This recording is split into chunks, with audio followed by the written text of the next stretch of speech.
everybody's favorite pop culture playground, Gar Borras' Time Machine. Gar Borras, my partner in crime. This is episode number 62, part 2 of our Ed Sullivan Special. And, you know, Gar, we got a huge response last week when we posted part 1. Part 2 is going to be very exciting because we're really going to get into talking about some of the performances and what we've decided to do today in episode 62, part 2 is kind of each of us going to come up with a top 5 list of like what we feel is kind of 5 of most memorable performances from the Ed Sullivan Show. So why don't we get into it, Gar, and why don't you start us off with your number 5? Well, I'm starting with number 1. Oh, great. Okay. Okay. The reason being is I have, what I did when I picked the performances that I picked ones that were affected me personally. Okay, I want to hear that. They were performances that I never forgot. Okay, so and of course you can't do this without mentioning the Beatles, because I was about kindergarten age. Wow. Where I was very, very young at the time, but not too young to not have memories that I wouldn't remember later. I was old enough to have memories that stayed, and I remember when I was really, really young, I had gone with my mom and my sister to visit family in Georgia. Okay. And when we visited family there, I had a cousin that was, she was a young teenage girl at the time, and she was just like going nuts over this band, the Beatles. Yeah. And they had not even come to the United States yet, and I didn't know it at the time, but at this time there was this big thing going on about the Beatles were coming to America, and that's what my cousin was talking about. The Beatles are coming. The Beatles are coming. Yeah. And I'm going, what are the Beatles? What are you talking about? And that's where I learned about it. So the reason why I'm telling you about this is because a lot of people don't know this about their debut on the Ed Sullivan Show, because it was the first USA performance ever done by the Beatles. But most people don't know that there was this big, huge anticipation in America before they even arrived, where it was just this, it was a huge, big deal, and after she had mentioned that, we had gone back home, to California, and by then, it was on TV, on the news, about the Beatles coming to America and how this was a big deal, and there was this huge anticipation, so that finally, when they wound up getting here and performing on the Ed Sullivan Show, it had reached a frenzy level. It was just completely out of control. And I remember as a young child watching their performance on the Ed Sullivan Show, and I just remember that every time the cameras went to the audience, it was just a room filled with teenage girls that were screaming and crying. And I remember, at that time, I was having a hard time mentally digesting people being so happy that they were crying. I only associated crying with sad at that early stage of my life. Yeah. And so I was just watching these girls screaming and crying, and I asked my mom, and she told me they're screaming and they're crying because they're so happy. Wow, and it was just it was a huge pivotal moment for me. Yeah, Gar, it really it's taken us back to that time, and again, as we sit here and talk about the Ed Sullivan Show, I don't know if you realize this, but the show is kind of celebrating what would have been its 76th anniversary since the show first premiered, and all these years later, people got to realize that the Ed Sullivan Show, I mean, its place in not just history and TV history, but I mean, at one point it was the longest running TV show in TV history, and so much to the point that the Ed Sullivan Show became like a reference point. Like this is a great example of including the Beatles, because how many times have you heard somebody in reference to the Ed Sullivan Show? Oh, you should have seen the Beatles on the Ed Sullivan Show. And you took us back, almost like I feel like I was there watching it with you. And during the last episode, we touched on the Beatles' performance. I think I touched upon when they were performing Twist and Shout. First of all, which I know is a big deal to you, I'll allow you to get into this in a minute, the fact that it was in black and white and all that, but also, like, I felt like I was there. The girls, like, the screaming girls were, like, coming through the TV. Made me feel like I was there. Yeah, it was, that's the reason why I had to bring that one up first. Yeah. I mean, it is so iconic. It is the most iconic performance ever done on the Ed Sullivan Show. Yeah. I really had to share what was leading up to it, because I was fortunate enough to experience it, and to experience it at such a young age. You have to realize that most people that are my age right now don't remember anything from when they were kindergarten age. Yeah, and that's the effect. I remember that experience of watching the Beatles perform on the Ed Sullivan Show on TV. I remember it as clear as a bell to this day. And for anybody who was there back in the day, it resonated with so many people. I'm talking now about the Beatles' performance on the Ed Sullivan Show. I mean, how many times you hear people bring it up? I mean, in conversation, that it's one of those things that's kind of like you had to have been there. Now, Gar, I'm going to kind of go the other way. I'm going to start with my number 5. Now the Rolling Stones. Okay, this is an interesting one, and I'll tell you the reason why I chose the Rolling Stones to include on my list. They performed a song, and this is not a mistake here. They performed "Let's Spend Some Time Together," and there's a little bit of a story behind that. I don't know if you know it. Censorship. This was very early, in, when TV shows were just starting out, and when things were starting to get censored. And so one of Ed Sullivan's rules, if the Rolling Stones were going to appear on his show, they could not sing the original lyric, which is "Let's spend the night together." He felt it was a little too suggestive. So in order to get on the show, they had to agree to change the lyrics to "Let's spend some time together." And so for that reason alone, there's a story behind it. I felt the need to kind of, include that. I will say I'm a little disappointed that the Rolling Stones kind of gave into that censorship. But we got to remember, this is, if you look at the performance, you can tell this is when the Rolling Stones were not only very young in their career, but very young in their life. And so this is not quite at the point where, like today, the Rolling Stones are considered, a legendary band. This is a band that was kind of on the rise. They're starting to make some serious noise. And I guess if you wanted to get on a major TV network show like this, you might kind of give in to censorship. Well, and that touches on to, a very common theme about the Ed Sullivan Show was this. What I do is I put it akin to the same problems that parents were having with their teenage kids at the same time. Yeah.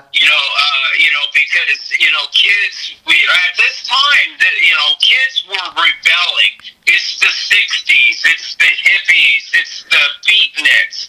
the beat mixes hippies before hippies became hippies. Yeah, and I got and this was a time where there was a lot of grinding of between the old guard and the new guard. The young kids wanting to do their thing, and the older generation trying to hold them down. Oh, well, hold everything, young kids. You have to conduct yourself properly.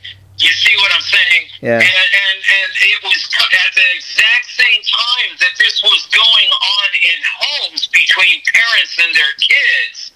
This is exactly the same dynamic that was happening between the rock bands, the younger generation bands that were performing on the Ed Sullivan Show, and Ed Sullivan himself being one of those older generations trying to hold them down, saying, hey, wait a minute, you're going to have to conduct yourself more properly. You're going to have to, you see what I'm saying? Sure. And so,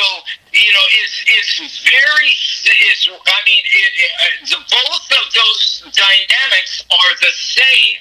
That was what was going on between Ed Sullivan, hence why you had these rifts where they became legendary. Jackie Mason got blackballed by Ed Sullivan Show, for one of these rifts. The Doors, and it's just there's a whole list. Bob Dylan, walking off the show. So that was part of the dynamic of the show. There was a lot of that rift between the more older and conservative, colliding and butting heads with the younger generation wanting to spread their wings, doing their new thing. And again, Gar, that's what makes some of these performances so great. I mean, as we sit here and I hear that, I got to go now check out Bob Dylan's performance on the Ed Sullivan Show, because Bob Dylan is not typically what you would think of a controversial figure. Cannot picture Bob Dylan walking off angry like that, but it makes me want to go, and see it. And again, getting back to the Rolling Stones performance, it's interesting because like you do a search on YouTube and they have it listed as not let's spend the night together, but let's spend some time together. So again, that's very noteworthy. Now, it was a made-for-TV performance. What I mean by that is it's one of these things where all the members of the Rolling Stones, they had these nice kind of bright, sparkly, kind of like glittery suits, and they were all kind of in matching suits. Mick Jagger was kind of center stage. He was definitely the star of the show, but it was like these things where you see, they're all made to look alike, and it was made for TV, but it was... and I love it for a simple fact that it was so young in their career, Yes, and I have to be honest, because, when I was watching their performance, this is really kind of at the, right after the Beatles had done their debut on the Ed Sullivan Show. So, it might not have been like the same year, but it was like maybe the year after or something like that. And my reaction on the Stones at that time, because you have to understand, I'm only 5 or 6 years old. And I don't know that much about the world and everything, but I just took it as the Rolling Stones being wannabe Beatles. Wow, that's funny. Yeah. And I was so wrong. Yeah. You know what I mean? Because history, shows, that and everything like that. But I just had to share that, how young and how naive I was at that time. Yeah. So let's hear your number 2, Gar. My number 2. Is an iconic performance that most people don't really know about. Okay. But it was Stevie Wonder in his debut in 1963 on the Ed Sullivan Show, and Stevie Wonder was only 13 years old. Yeah. He was just a kid. Yeah, so that's... And performance on the Ed Sullivan Show was just him alone on the stage with a harmonica. Oh wow, you know, okay? yeah. No bands, no backup music, no nothing. It's just this 13-year-old kid standing on the stage by himself with a harmonica. You know, Gar, now, yeah. By the end of that performance, he got a standing ovation. Yeah. Wow. You know, Gar, I seen that performance, and I got to totally agree. It did not make my list, although it very much could have. But I'll tell you, first of all, I love the fact, like you, but it was a black and white performance. I mean, this is for TV had been colorized, so it was all in black and white. And then I've always heard that he used to be referred to as Little Stevie Wonder. Now I kind of see, okay, this is because that's how he was very young, 13 years old when he first got started in the music business. And to see him playing that harmonica, and he's almost really rocking out a lot more than what Stevie Wonder would later kind of go on to become like the pop icon. Like with I Just Called to Say I Love You. It proves once again that there is so much more to this guy's artistry than what a lot of people may think, because a lot came before us, if you know what I mean. Well, yeah, it's just, to me, it's mind-boggling, the fact that, he got that standing ovation just from his raw talent. The harmonica, I really loved. On that stage. I really loved seeing. There was nothing polished about that performance other than the quality of his performance. Yeah, and that audience knew they had seen greatness from that kid.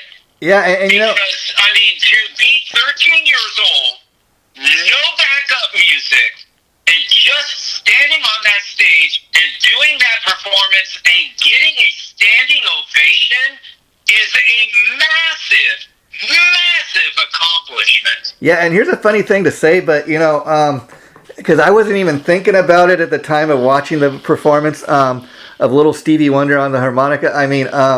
You almost forget that he's blind because the way he's playing that harmonica, it's like, man, this guy's a real pro, man. He must have been playing that for years. But I was just in utter astonishment, and you almost forget about the fact that he's blind. But then when you stop and hey, this guy's blind, and watch it the way he's playing, he's doing like a season pro, He was. Yeah. He was. Yeah. And I was watching how he was playing that harmonica, and he wasn't playing it like a 13-year-old. Yeah. He was playing it like a freaking pro. He was doing pro things that most people that play harmonica today don't know how to do. Yeah, and Gar, that was one of the performances that I posted on our Facebook page and talking about part one of our episode here last week, and you shared with me, like, you communicated back to me, said, I'm just loving these black and white performances. Talk a little bit about the ones that were in black and white especially, and why, what was like kind of watching those, and why black and white means so much to you. Well, it's part of your life. It's part of your story. It's part of your growing up. You know what I mean?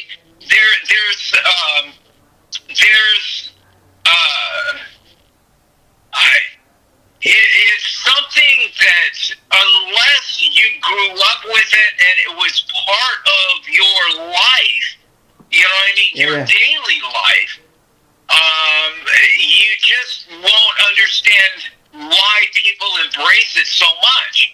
Yeah. If you take that element out of it, the people just aren't going to see it. Yeah, and yet, if people have experienced other things in their lives that are unique to their own lives that make people ask you, well, why is that so important to you? Then you will be able to understand, because it is something you're experiencing too in your way. Yeah, what's interesting? That's the only way that I can describe that or answer that question. Is it was part of my daily life. It was part of how I, you just, you embrace it. It's It's almost how... You know, it's also part of why I embrace pop culture, and pop culture is such a big part of my life, too. I think it's almost like it takes you back to how you, Gar Borras, first experienced the show. But you know what's interesting about all this, Gar, is my reaction in watching some of these performances. Because again, you know, in 1948 when the show premiered, I was not even even a little blip on the world's surface. You know, I wasn't alive, you know, until like 1971. So from my experience with Ed Sullivan Show, I caught a lot of it, you know, in reruns and stuff that I've seen or going on YouTube. But what I experienced very much like you, Gar, is when watching these performances, I don't know why, but I reacted more to the black and white ones because I don't know, there seems to be a certain rawness. I mean, I'll give you, besides the Beatles performance, like I watched some old performances of the Beach Boys even, and the Beach Boys, not only do they look very young, you know, they look nothing like they look today, but there was a certain innocence to some of these performers. Very young, they look different. There was a certain, I don't know, excitement to the black and white performance. I just can't put into words, but I reacted more. Well, you touched on it, you know, yeah. Because, you know, today we are inundated with all kinds of modern technology, CGI, you know, all these special effects and all of this stuff. And, you know, for me, you know, when you're watching these old performances, you're watching really raw talent. You're watching talent in its most raw form because all of these performances that you're watching on the Ed Sullivan Show do not have all of these special effects, do not have all of this technology, and what you know, and that's what I appreciate about the you know older music and older performances is because you know there's nothing to razzle dazzle it up. It's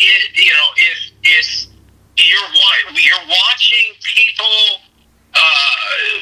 doing their talent with just their talent without no other bells and whistles thrown on top of it to add more razzle dazzle to it. You know, it's just their talent in its most rawest form.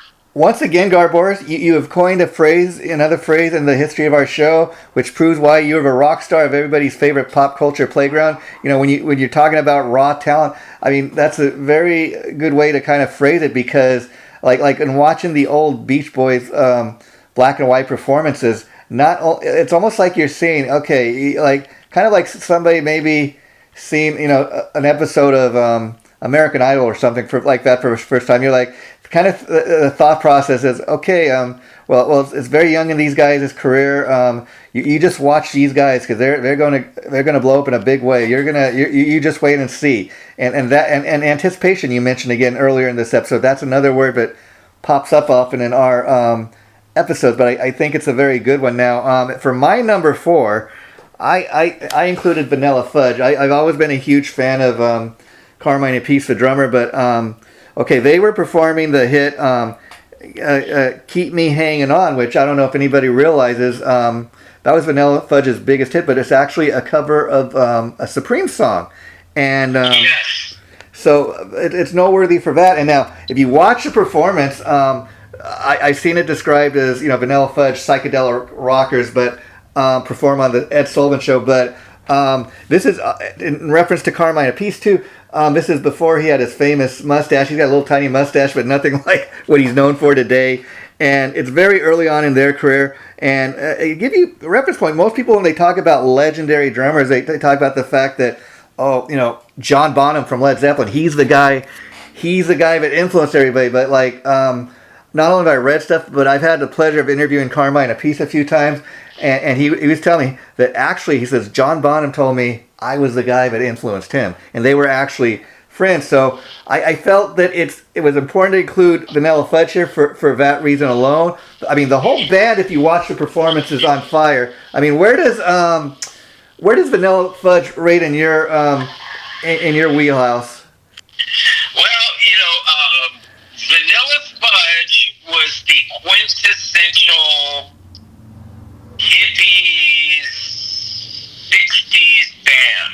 Yeah, yeah. During the flower power, that whole time period. And that whole time period was I would say a mid to late 60s kind of thing, because I think early to mid 60s was more of a beatnik time period. Yeah. A beatnik time period that had a layover from the 50s, because that was that pre-hippie crowd before hippies. Yeah. But, that's really, that is their quintessential time period. And so whenever you saw their stage performances, it had all the psychedelia and all of that as part of the stage themes of their band. Which they're and they had, during the 60s, they had a number of hits. Yeah. So they weren't just like a one-hit wonder. No. They actually had staying power during the 60s. Yeah, and back in the day, they were referred to as like the American version of Led Zeppelin. That's how many people describe them. And if you look at the performance they had on the Ed Sullivan Show, very much like you're saying, you kind of see this kind of psychedelic kind of hippie rockers kind of effects throughout the performance. In all my years of hearing about the Ed Sullivan Show, the two things I always heard about is had to see the Beatles, had to see Elvis, Vanilla Fudge perform on the Ed Sullivan Show. And so for that reason alone, I checked out the performance, and I'm glad I did. Now, what I said here, of course, was, well, I'm a huge Carmine Appice fan. The whole band was on fire if you watch the performance. And what I took away from it, they were playing, they're playing in a small TV studio, but their performance made me feel like they were a band that night playing in an arena. I felt like it was an arena rock show in a small TV studio. That's how big the performance was. And that has a lot to do with, their success. Yeah, and just in case anybody's interested, Keep Me Hanging On, the Vanilla Fudge version, reached number 6 on the Billboard Hot 100 chart. So, again, they have a place in rock history. They're still actively touring and recording today, so you got to give it to those guys for still being around. Well, yeah, and their version sounded nothing like the Supremes. Yeah. Version either. Yeah. So it really had their own stamp on that song. Mm-hmm. Okay, Gar. So let's hear your number 3. Okay, my number 3, Elvis Presley. I knew it. Yeah. Now, Elvis. Most people think that the censorship of not showing Elvis from the waist down, because back in the mid 50s, that what he was doing with his hips was considered very vulgar, and very sexually suggestive. Now, by today's standards, we look at it and we just laugh. You know what I mean? Because by today's standards, it's nothing. Yeah. But it's complete. By taking it out of the 50s, you're taking it out of its context. Yeah. Back in the 1950s, at this time, this is another one of those clashes between, the old guard, being like the parents, and the new guard being like the kids and the bands. Yeah. You know what I mean? These clashes. And this, honestly, I don't really have anything to hang my head on as proof. Yeah. But I think that this is one of those first instances of censorship, of controversy catapulting an artist into an even higher level of fame. Yeah. Because this controversy about what he was doing below his waist and the fact that they were trying to censor it, all that did was made the young kids that were the fans, that were his fans, even more ravenous, and it even invited more of those kids to be the electricity of this controversy, how he's, he really, most people, don't really. This is a game changer at this time. Sure, which is why it has to be. This is a real game changer that people just have completely lost context with and don't understand that it was that controversy that catapulted Elvis to an even higher level of popularity and success. Yeah, and I could see why they would be Elvis Presley would be included on your list. And here's the interesting thing, Gar. I got to tell people in coming up with lists, a top 5 list. It's so hard to do because there's so many things that could have been included on the list, and it's a very hard process of narrowing it down. Now, I will tell you, when we first went into the idea of doing this, during our last episode of picking our top 5 performances. I immediately thought, okay, I'm going to include, for sure I'm going to have Elvis and the Beatles on my list, but Elvis is a great example, didn't make the list, only because I thought, okay, you know what, I have a pretty good feeling Gar's going to have Elvis on his list, and I was right, and there are other things I felt that I had to kind of include, and we're kind of getting into that in the discussion, and like you were saying, the Ed Sullivan Show was very much one of the first times we first started seeing censorship on TV. I mean, I was reading that it was actually Ed Sullivan himself who said, "Well, I know Elvis Presley's popular. We want to have him on our show, but if he wants to come on the show, he's gonna do it my way. We're not gonna shoot below the waist." And that was very much an Ed Sullivan thing. So much that I think maybe while down the line in the future that I think we could revisit talking about the Ed Sullivan Show because there's so much that we could talk. I think we could do an episode on just all the controversies, all the censorship that went on during the Ed Sullivan Show. I mean, that's another topic, but so that's kind of my thought process of how I came up with my list. But I could see definitely why you would include Elvis. So now my number 3 I included was Creedence Clearwater Revival. They're now kind of a legendary band, very much like the Beatles and the Stones that were also on my list. This is a band that long ago broken up, and if you know anything about the history of Creedence Clearwater, as great as success the band had, they by the end of the band they all hated each other. They were all feuding. It's one of those great examples of people making beautiful music, and yet they hate each other, And one of the band members was John Fogerty's brother. Yeah, those are the two that actually, unfortunately, hated each other the most. His brother died before they ever got a chance to make up. A very sad story. But again, you watch the performance on the Creedence Clearwater Revival performing Down on the Corner, and I tell you, the performance itself took place November 16th, 1969.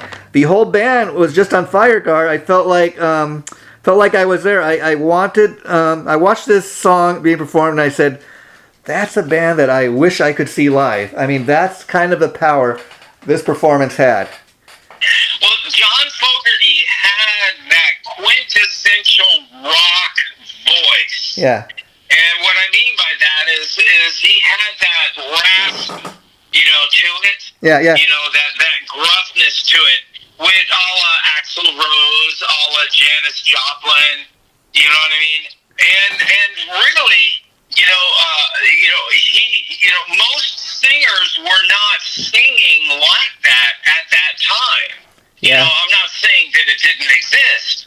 But I'm saying that, that style of singing was in its infancy at that time, and many other singers have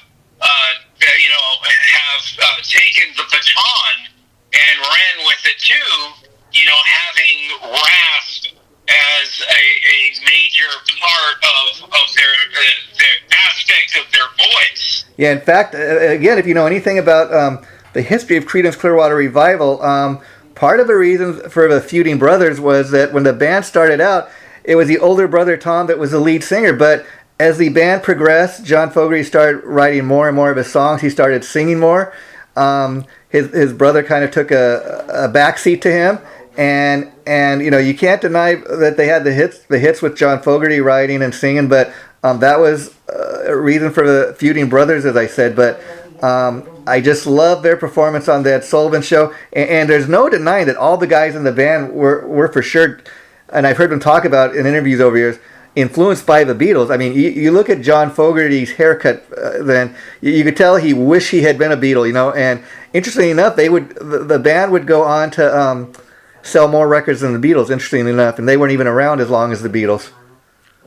Well, there's a whole history of Creedence Clearwater Revival. Yeah. But I think their problems were also exacerbated by the record company. Yeah. The record company did not help Anybody. It played a major hand in the band breaking up. In fact, for years when John Fogerty was a solo artist, for about 10 years of his career, he was so fed up with the record company that he refused to play any of his Creedence Clearwater Revival hits, in his performances. And it was actually prior to Jerry Garcia dying that Jerry Garcia, who was a friend of John's, said, "Hey, John, I think you really need to. Those are the songs your fans want to hear. You need to start playing them again." And who knows? I think that was a good advice. Yeah, and who knows? So, okay, Gar. So, who is your number 4? Well,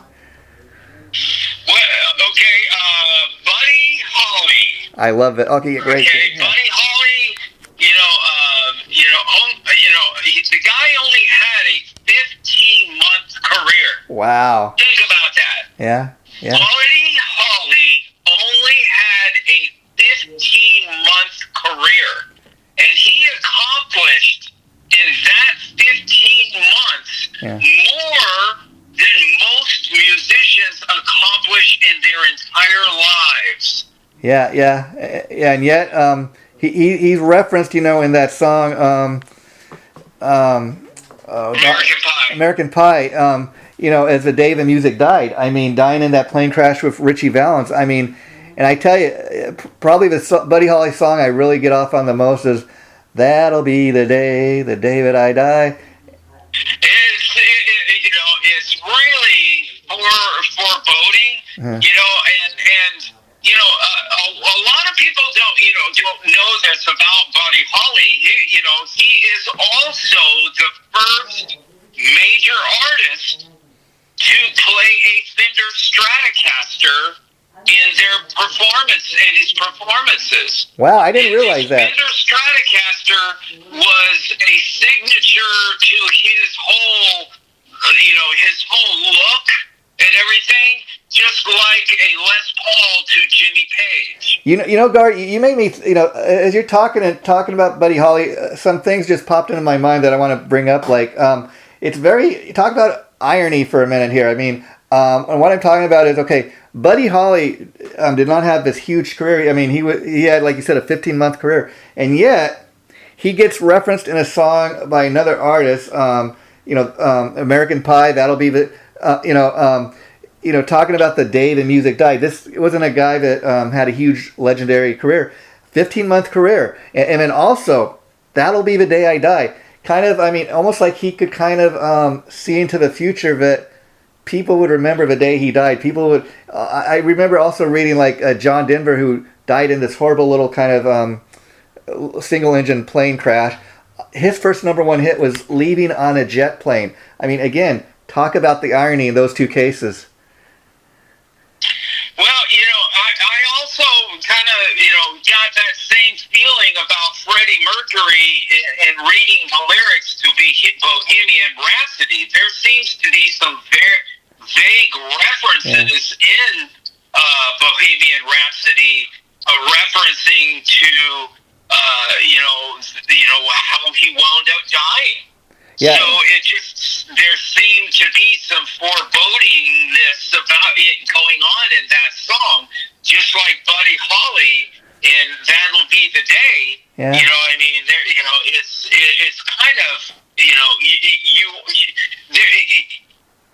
will always remain a mystery. Yeah. But it will always remain a question mark. Yeah. I mean, people will always wonder. Yeah. About, because because it's so close. Yeah, I'll tell you. What I mean? Yeah, I don't know if you know this. Yeah. But, his performance, there's a lot of things, about that. He is literally the first major artist to play a Fender Stratocaster in his performances. And it's everyone else that followed, ooh, I like that guitar. I want one of those too. Oh, wow. Going all the way to Jimi Hendrix and Eric Clapton, and goes on and on and on of all of these iconic musicians, Jeff Beck, that play a Fender Stratocaster. Yeah. But it's Buddy Holly that is the first. Wow. For that instrument. And his performance, he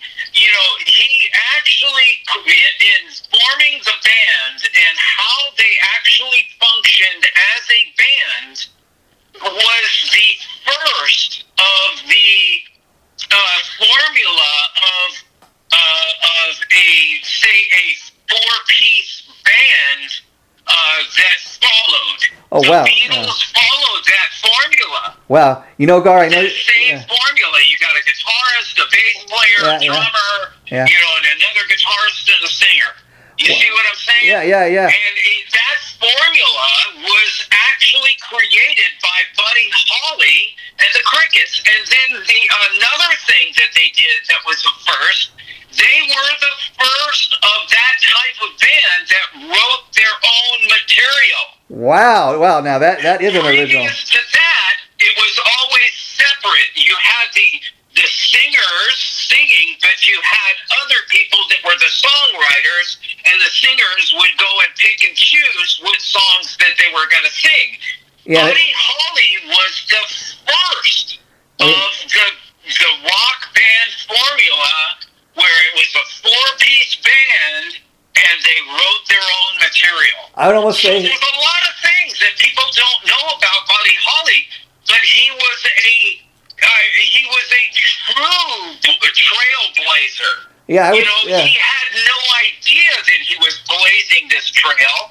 He was following his intuitions as this is the way we should do things. Yeah. He had no idea the kind of effect that he was going to have on everybody else that follows. I will say, a real rock and roll rebel, if you will, lived fast, died young, not intentionally, of course, but to have that kind of lasting effect. I love the fact that you made the point, this guy only had like a 15-month career, and look at all these years later, he's still being talked about. I mean, he had that kind of impact, not just on the music world and the music industry, but on the world. And why, Gar, back in the day that they had people performing other songs by other writers, because the record industry, going back to when it was relatively new and young, they wanted a guaranteed hit, and that's how things were done back in the day.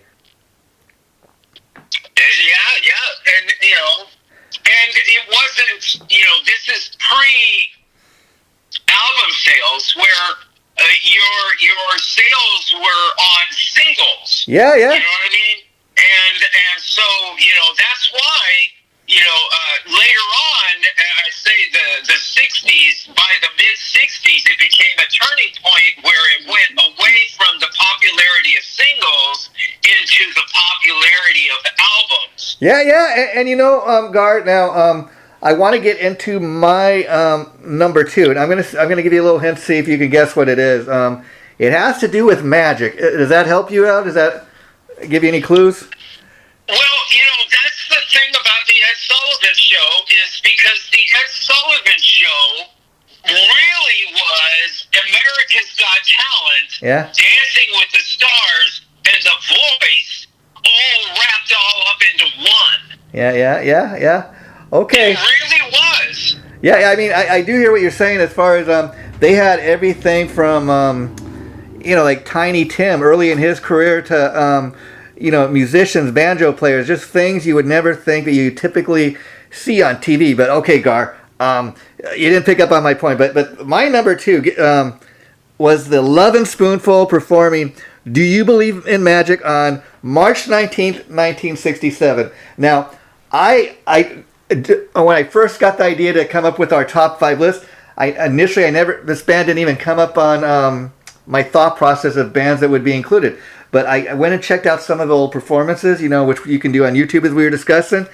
And this was very much a performance in color. But the performance itself was it was one of those things where, like when you're up on stage, sometimes you're singing the lyrics and you're trying to like play to the words.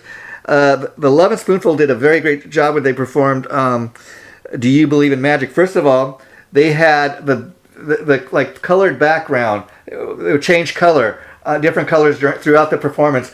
They made it look as if the band members, while they're performing on stage, would one by one kind of disappear and they'd reappear. But the band's lead singer, John Sebastian, he was holding on to this weird kind of looking instrument. I had no idea what it was, but just... It's called a zither. A zither, okay.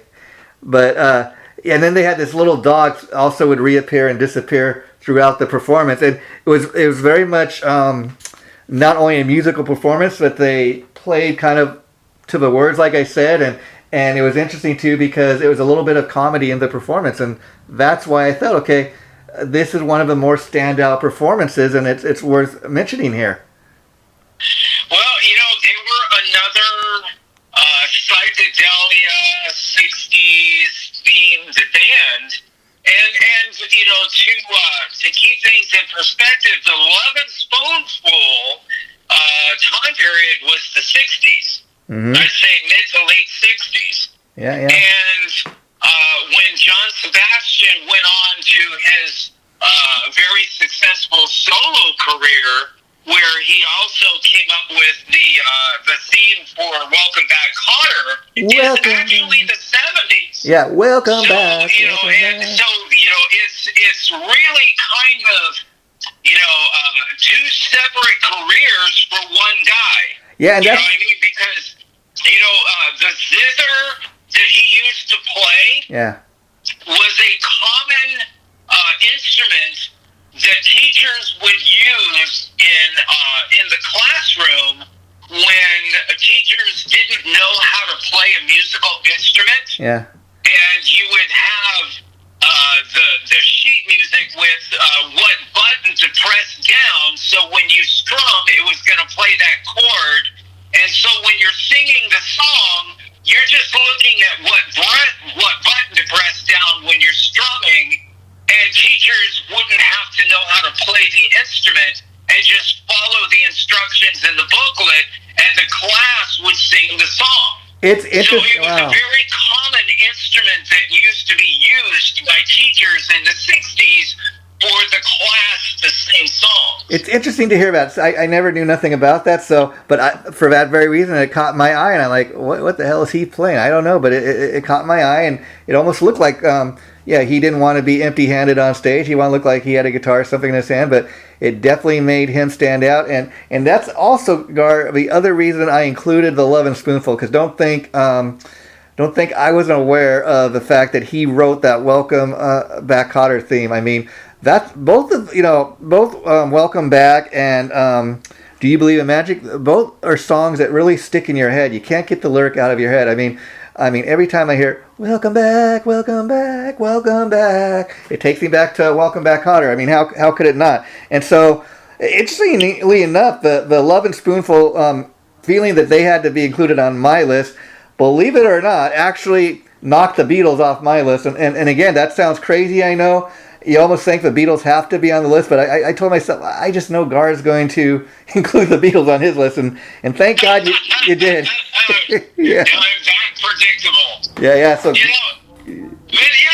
It's only natural because it was such a profound experience for me at such a young age. Yeah. Okay, Gar, we have reached that magic moment. I want to hear your number one. Well, for me, it's my number 5. Number 5, yeah, I'm losing track. Thanks. But I have to say that, I was actually at home, actually watching the Ed Sullivan Show, actually had never heard of this performer or this performing artist. Okay, I love it. And from the second they hit the stage, Wow. I mean, by the time they finished their performance, I was exhausted. Oh, wow. That's an overstatement, but that really gives you an idea of how much electricity and how much energy that was being expended on that stage and how much was being put into that performance. I'm telling you, by the time they were done with that performance, I guarantee you from head to foot, they were covered with sweat. Wow. It was Ike and Tina Turner. Oh, yes. Okay, and again, I don't know exactly which performance you caught because they were on the show more than once, but I did see a clip of them performing, Proud Mary, which is another CCR reference because, of course, this was originally an Ike and Tina song that and then, of course, CCR put their stamp all over it. But, yeah, that was, of course, an Ike and Tina classic. Man, I'm telling you, my eyes were wide open when I was watching that because it was literally electric. Yeah. Tina, and she had a bunch of backup dancers, and this is way before Madonna and all of these big productions you see nowadays with all of these other dancers. Yeah. This was kind of when all that kind of, was when it's in its infancy. Yeah, and what I mean? And just the sheer electricity of when the second she hits that stage, you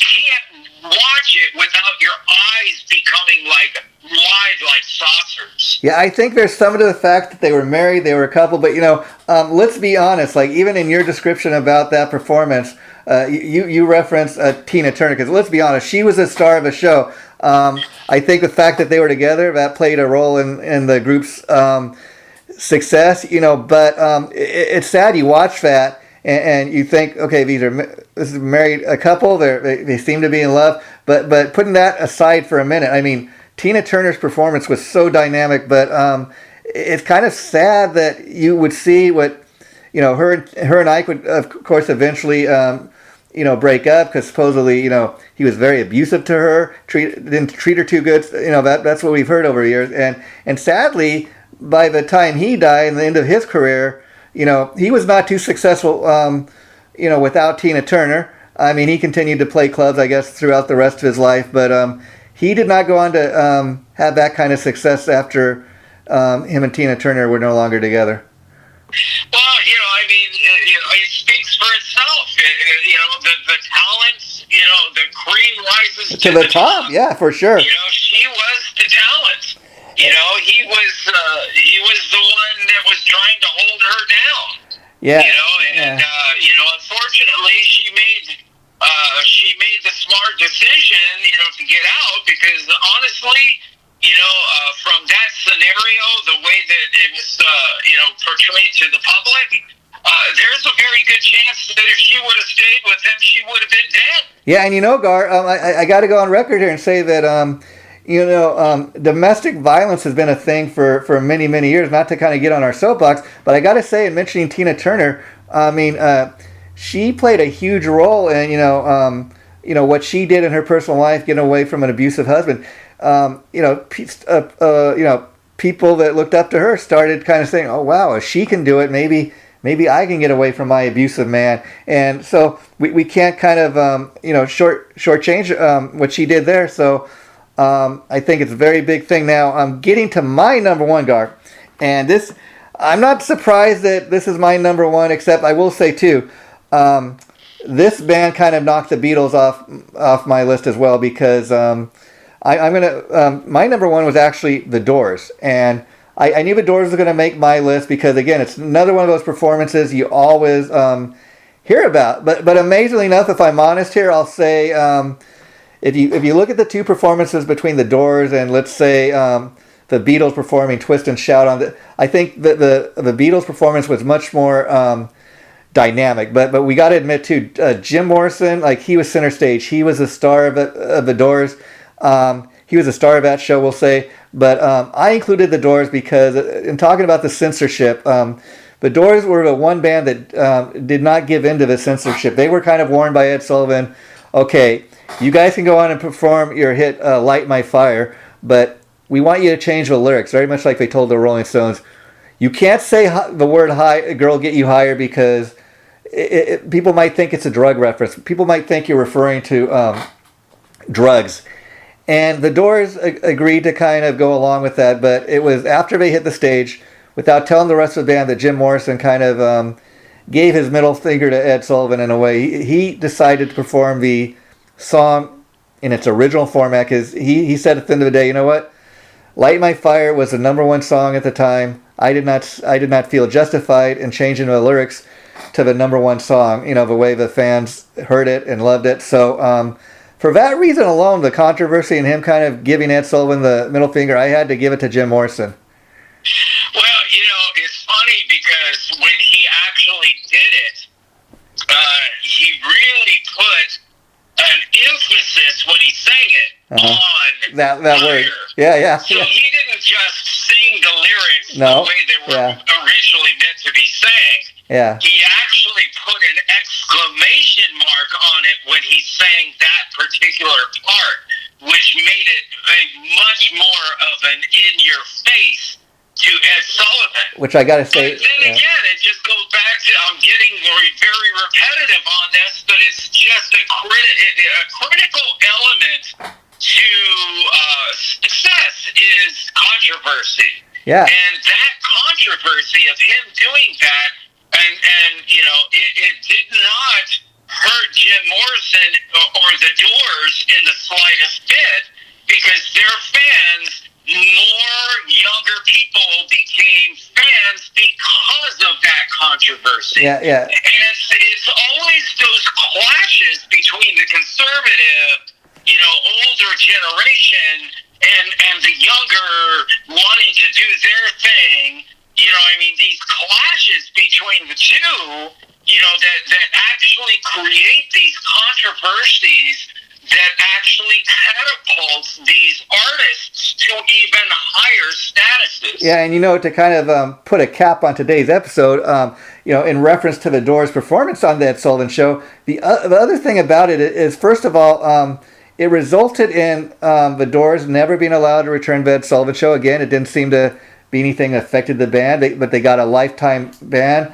And I was also reading, it was very much Jim Morrison and Morrison alone who made this decision. The band went on stage thinking they were going to go along with what they were being told by Ed Sullivan and his producers.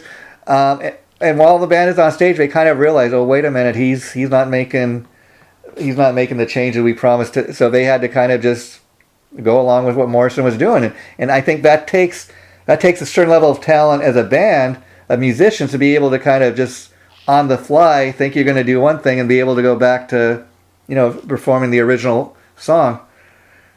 Well, I read that the producers approached Jim Morrison after he had finished that performance. Yeah. And they were getting in his face, telling him that he's never going to be on the Ed Sullivan Show ever again. Yeah. And his reply was priceless. Yeah. Tell his reply was, "Hey, we just did the Ed Sullivan Show." Yeah, kind of you know what I mean? You can't take that. He was 100% right. You can't take that away from them. It didn't matter if they never ever played on his show ever again. And he's got did it. He's got a very good point, because it's almost like if you make a bucket list. One of our things we want to do before a band breaks up is get on that mission accomplished. And yet at the same time, there were artists that were not even as controversial as Jim Morrison and the Doors who never made it onto the show. I was reading where they were going to have Aretha Franklin, of all people, come on to perform, but they banned her from performing on the show because the dress she wanted to wear was, in Ed Sullivan's view, too short of a dress. So, again, stuff like that happened, it's always,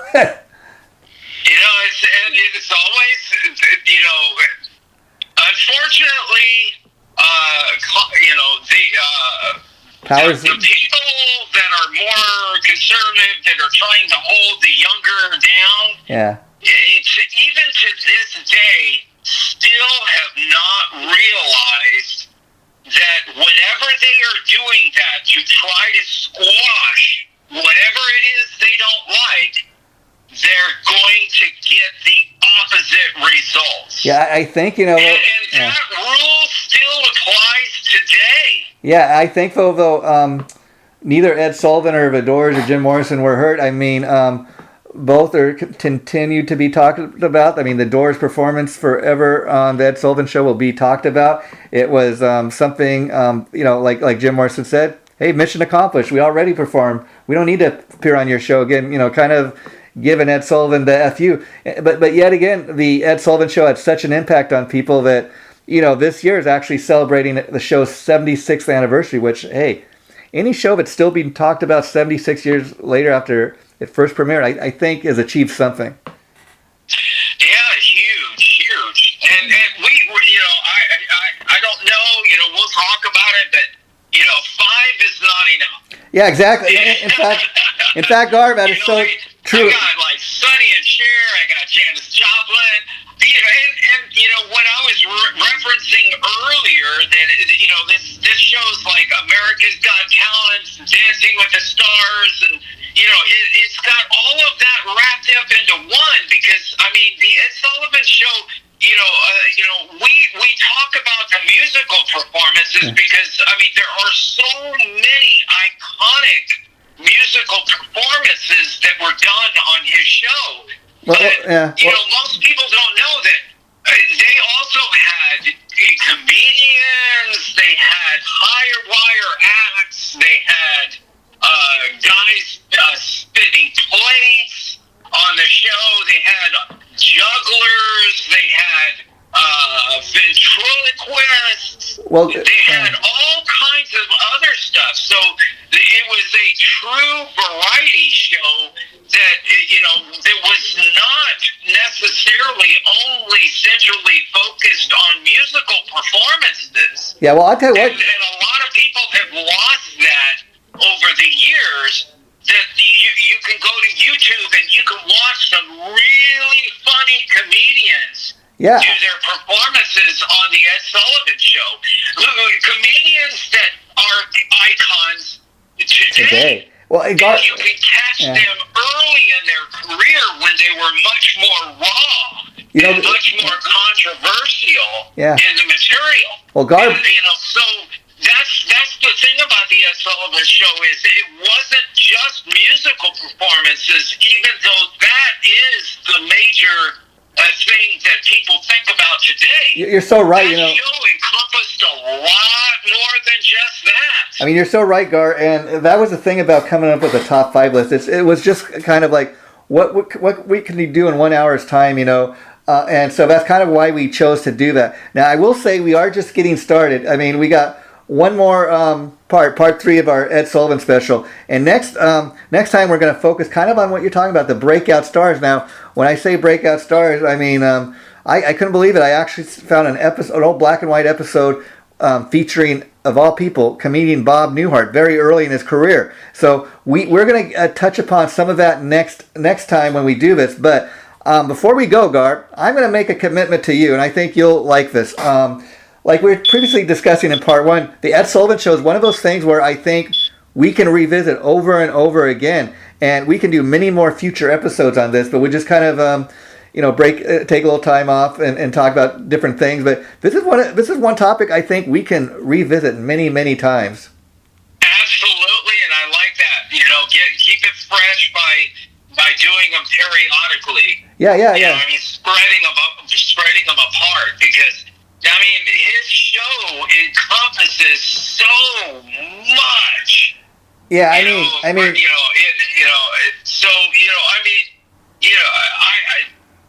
I knew that this one was going to be a real popular one, and I'd be surprised if this episode isn't. I was like one in the top 5 or the top 3. I mean, Gar, I got to say, I was really flabbergasted by the response we get, because we usually get a pretty good response, but I mean, we actually got more than one person commenting on our YouTube page, and just discussions were actually going on. And I mean, I read one comment where the guy said, I think, Sunday night used to be the night for my family. It was watch the Sullivan Show and go to bed, and so it really meant something to people. And so I thought we had to do at least 3 episodes for this initial Ed Sullivan special, because to kind of show people the importance. I mean, part 1 we kind of really focused on the progression of Ed Sullivan's career from sports writer to the show actually launching, and then this episode we really kind of get into some of her performances. But like you said, we've only touched the surface. And part 3 we're going to talk about some of the breakout stars. So and again, by the end of episode 3, there's going to be so much more to talk about, and that's why I promise we will revisit this. Yes. Gar Borras, another great episode, my friend. Take care.